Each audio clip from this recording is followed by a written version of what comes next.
पावसाने हलकी उसंत दिल्यामुळे सोमवारी ठाणे महापालिका क्षेत्रातील रस्ते दुरुस्तीची कामे मेट्रो आणि सार्वजनिक बांधकाम विभाग यांनी सुरू केली आहेत। या कामाची पाहणी महापालिका आयुक्त सौरभ राव यांनी सोमवारी सायंकाळी केली।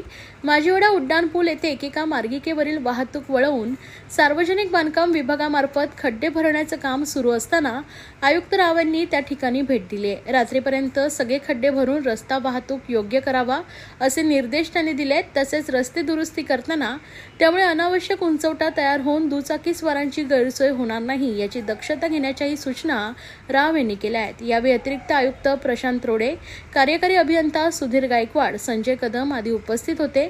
माजिवडा उड्डाणपुलाखाली रस्ते दुरुस्तीचे कामही यावेळी आयुक्त राव यांनी पाहिले। त्यानंतर मेट्रोद्वारे आनंदनगर नाका आणि कासारवडोली नाका येथे सुरू असलेल्या कामाची पाहणी आयुक्त राव यांनी केली आहे। कासारवडोली नाका येथील बॅरिकेडिंगचे क्षेत्र कमीत कमी करून हा नाका मोकळा करावा, त्यामुळे उजवीकडे वळणारे यू-टर्न घेणारे यांना जास्त जागा मिळेल आणि त्या भागातील वाहतूक कोंडी कमी होईल। येत्या 2 ते 3 दिवसात येथील वाहतुकीसाठी अधिकची जागा उपलब्ध करून द्यावी असे निर्देशही आयुक्त राव यांनी मेट्रोच्या अधिकाऱ्यांना दिले आहेत।